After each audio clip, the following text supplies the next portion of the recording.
Pemirsa, KPU umumkan 9.917 caleg DPR masuk daftar calon tetap. Sebelumnya KPU telah menyurati partai politik peserta pemilu 2024 terkait putusan MA soal keterwakilan perempuan di legislatif. Putusan MA terkait perubahan pembulatan ke atas 30% kuota caleg perempuan sudah langsung berlaku terhadap seluruh parpol usai putusan diketok. Lalu bagaimana implementasinya pada penetapan caleg oleh KPU hari ini? Kita akan membahas lebih lanjut bersama pembina Perludem Titi Anggraini. Selamat sore Mbak Titi. Selamat sore Mbak Vera, salam sehat buat kita semua. Salam sehat Mbak Titi. Gugatan Perludem terkait peraturan KPU mengenai pembulatan ke bawah untuk suara dengan angka desimal di bawah 50 dikabulkan oleh MA. Lalu menurut Perludem bagaimana implementasinya pada penetapan caleg tetap hari ini? Apakah sesuai amanat pemenuhan kuota 30% keterwakilan perempuan?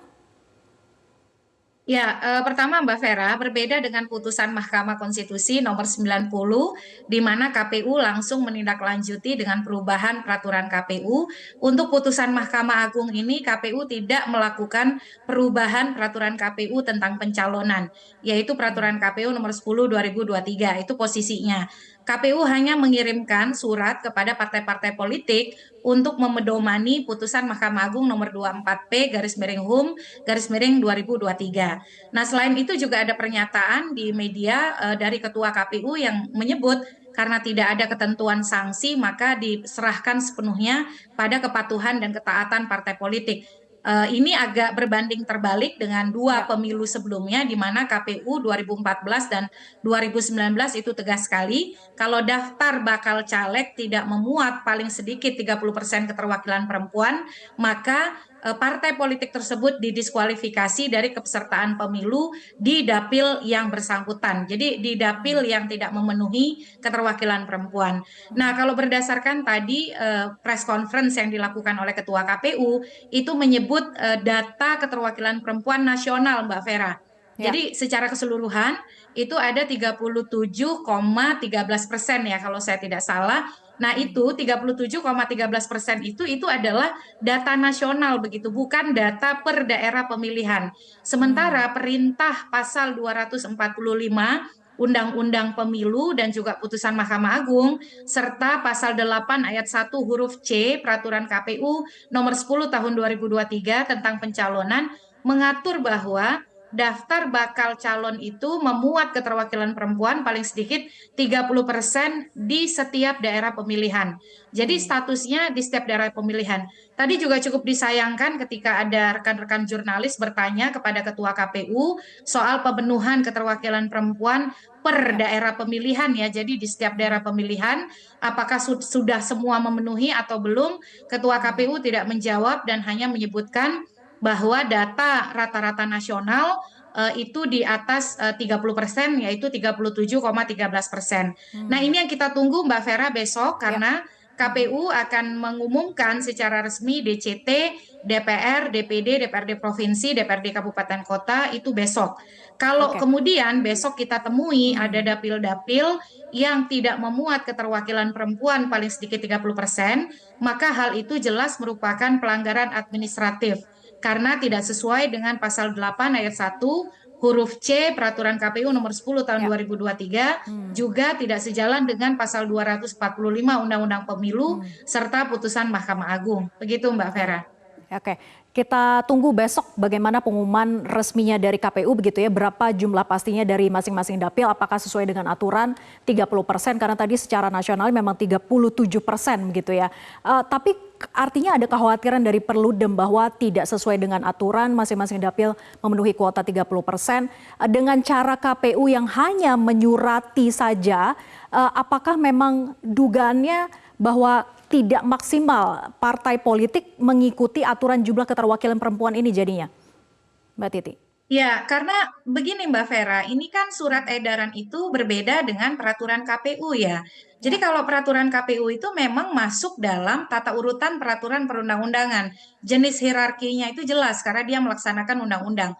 Sekarang kalau surat edaran itu apa begitu? Meskipun di dalam putusan Mahkamah Agung itu sudah terang benderang.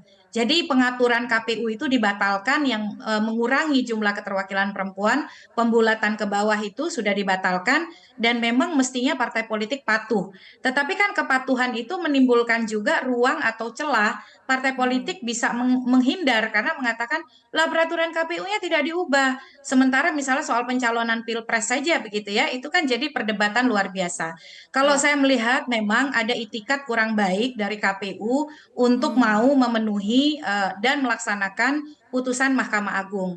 Padahal ini putusan yang merupakan jawaban atas tantangan anggota KPU pada waktu itu Idam Holik. Kalau masyarakat keberatan silakan pergi ke Mahkamah Agung.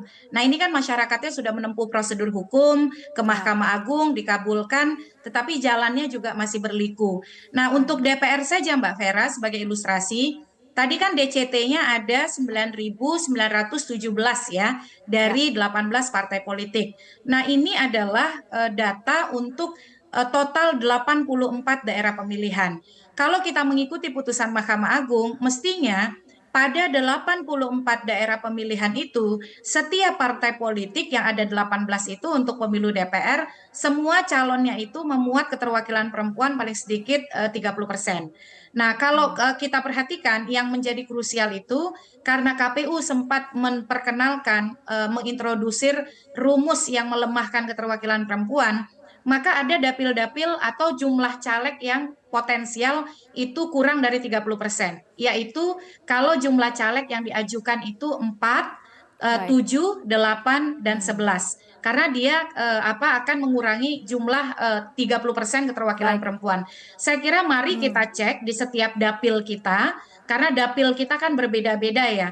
Nah, baik karena Mbak Titi. perintah, baik itu Hmm, Undang-Undang Pemilu, putusan MA, dan juga peraturan KPU sendiri loh, ya. memerintahkan daftar caleg itu memuat keterwakilan perempuan paling sedikit 30%. Hmm, Kalau ada saja di dapil kita yang keterwakilan perempuannya kurang dari 30%, contoh, baik. kalau calegnya ada 4, ternyata perempuannya dari daftar caleg yang 4 itu hanya ada Ya. satu. Nah, itu berarti kurang dari 30%. Karena Oke. satu dari 4 artinya hanya Hmm, 25%. Nah, oke. ini yang mari kita sama-sama besok cek Mhm, begitu, karena kalau mhm, ada yang tidak terpenuhi, kami mhm, menganggap mhm, bahwa KPU telah melakukan pelanggaran administratif pemilu. mhm. Baik, ada itikat kurang baik yang dibaca oleh Perludem, tapi sekali lagi kita tunggu ya Mbak Titi bagaimana pengumuman resminya dari KPU terkait dengan rincian kuota perempuan di masing-masing dapil. Terima kasih Mbak Titi Anggraini sudah bergabung bersama kami di Berita Pemilu. Selamat sore. Jelajahi cara baru mendapatkan informasi. Download Metro TV Extend sekarang.